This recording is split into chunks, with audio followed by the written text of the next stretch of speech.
There's a place, a school, an institution where a professor resides. One that for the past 30 years has traveled the world teaching others. A pioneer in America of the fighting science of Savate. One who codified the sports of this fighting style. One who has produced clubs, champions, and continues to develop. Listen to words of Professor Buitron.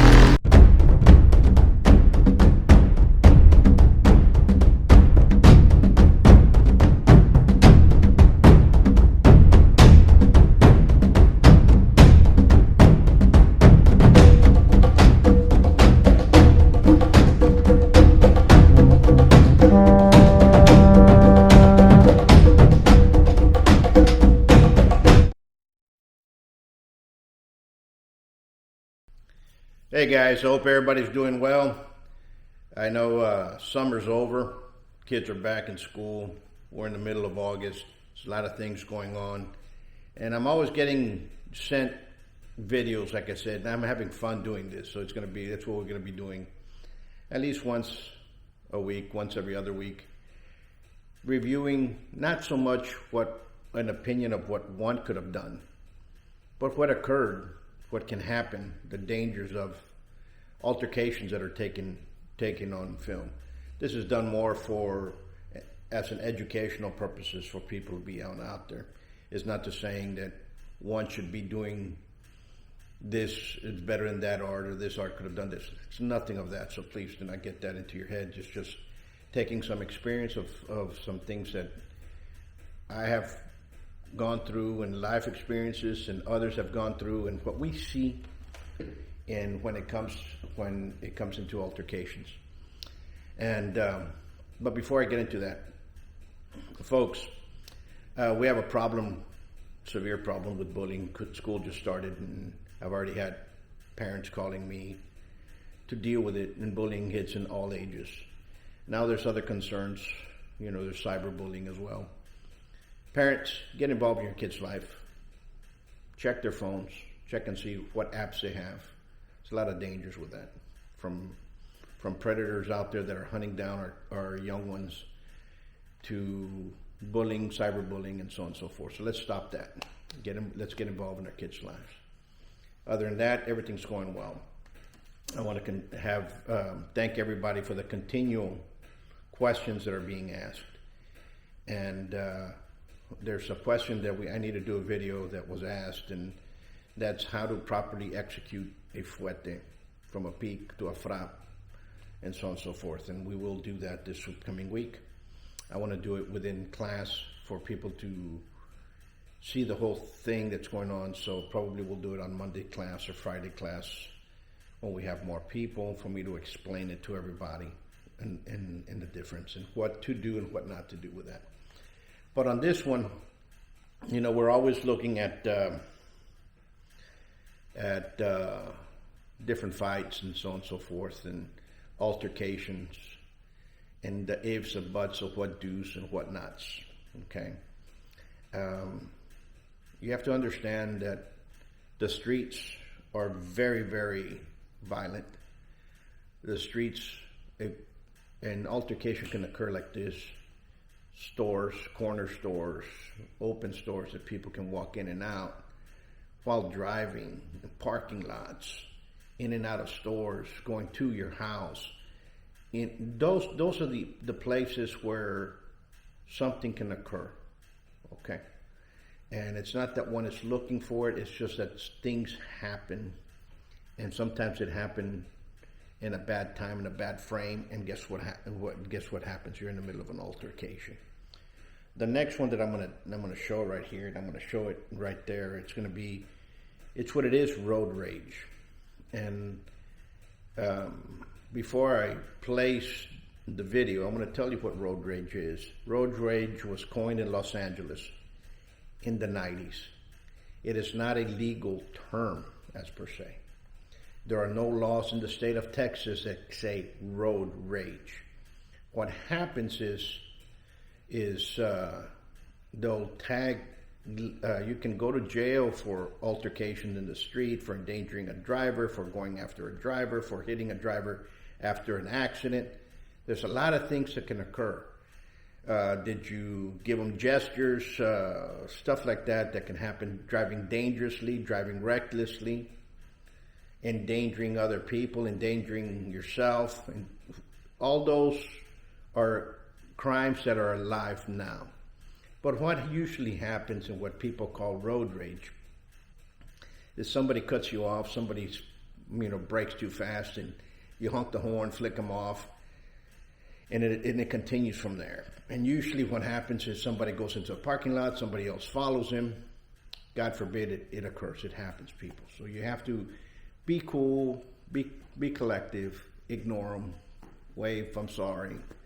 You don't want to get into those predicaments, okay? Because usually they escalate really quick, and to the point that if somebody will pull out a weapon, pull out a gun, might shoot you from a car, things like that occur.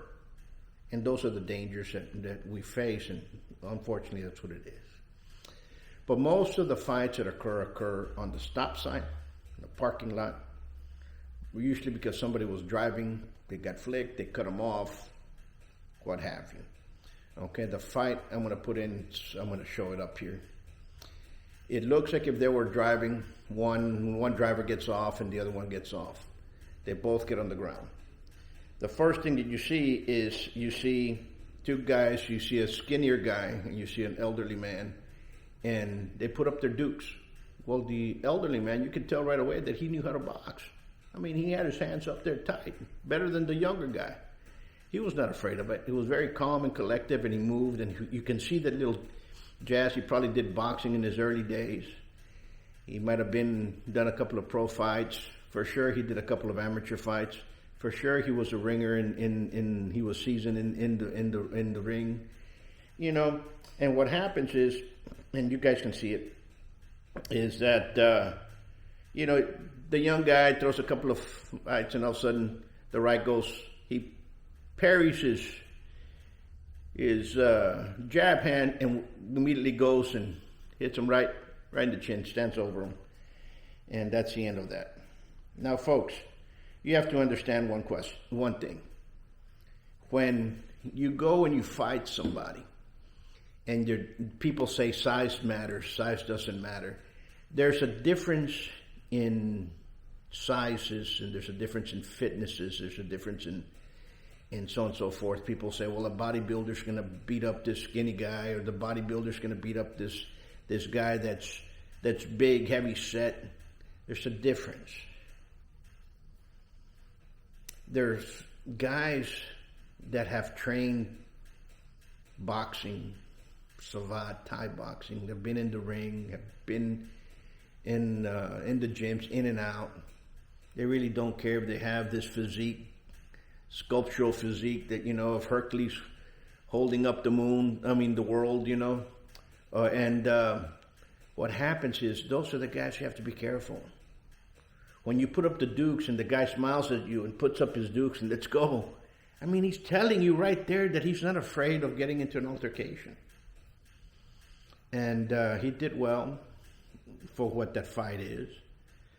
I don't know whatever happened afterward. I do not know if they got a ticket, each one of them. The police came, but the other guy was knocked out cold. He was laying down. He was counting sheep, okay? And unfortunately, stuff like that happens all the time, okay? The next fight, the next altercation, I hate to say it as a fight because it ended up being it's a defensive situation. This was more, both were mutual, both raised their hands, and it just depends how the prosecutor's going to take in the state of Texas. Mutual combat does exist, but it always ends up with the prosecutor, and it always ends up with the person that files a ticket. The police get there, and then all of a sudden they start crying, and all of a sudden now you have an arrest warrant for you because both of you said let's go outside to the parking lot, or both of you came out, both of you put your dukes up, both agreed to fight, but then the person that gets his feelings hurt and butt whipped ends up filing against you. It happens all the time, people. So the best thing to do is avoid it. Now, the other one is one that has been flying around the internet left and right, And it's kind of scary because that one is it's pretty interesting on what happens, okay? This is actually what looks like a robbery. They go into a store, two guys with hoods in their face, eyes cut out. They start demanding. One takes a tip, what looked like to be a tip jar, takes it out, comes back. The owner of the store, because we find out he's the owner because of an interview that I'm also going to place here for you guys to see it, is that, he was prepared, he was conscious, he probably feared for his life. You got two guys in there with masks, you never know what's going to happen with that. And one of them kind of slaps the tip jar away. He grabs it, one of them jumps over the counter. But you don't know what happens when you jump over the counter. They might kill you right then and there. So he defended himself. And by the looks of it, the Asian guy, just by looking at it, he had some training. Just by the way he was calm, just by the way he might have had some Kali, Arnis, Eskrima, maybe some Silat. You don't know. But he did a good number on him on how he stabbed the robber that was there, and you can see it here. It's kind of gross, but and I'll put both the actual video that was sent, and then I'll put in the video of the newscaster of what happens there, so you can kind of get his feelings. But folks, you have to realize when you're going to rob somebody, and the threat is there, the fear for your life is there, the defending yourself is going to kick in on most people, and it's not going to be pretty. 2-on-1 knife on that, you never know what was happening. He did not know if he had a gun. He didn't see one, as he admits. But what I do tell you is that when you have an altercation of this type, it's kind of hard not to say it wasn't self-defense, okay? Because this was a self-defense situation. People might say, well, he was behind the counter, he was safe. No, the person jumped over. And there's many videos and there's many instances when the robbers jump over, they kill the clerk, they leave them helpless, they rape them, what have you. But folks, again, this is for instructional purposes, and you play note. If you're ever in a situation of that type, if you have a store of that type of front, there should be a type of maybe placing a ringer or an entry that somebody, when they go to the door, they ring in and come out. Believe me in the martial arts school, we've had incidents similar to that. God forbid somebody has to go through that. Apparently it does happen. Sometimes it happens that way. Okay? So folks, keep on sending them in, because this is not fun to watch because of the incident that happened, but it's fun to see how I'm going to answer it for you all to kind of better understand it.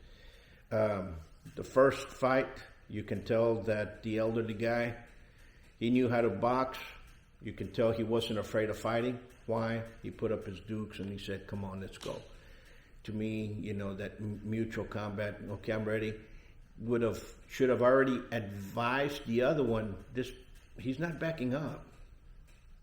He's not here trying to blabber. He's here for business, so if I'm going to throw a punch, things can happen, and something happened, he got knocked out. On the two thieves that went inside, it's not worth it. Stealing for pocket change or stealing a couple of dollars, you're going to go to jail. Crime doesn't pay. Folks, when you're a thief and you go into somebody's house or into somebody's store, they're protecting themselves. They have all the right.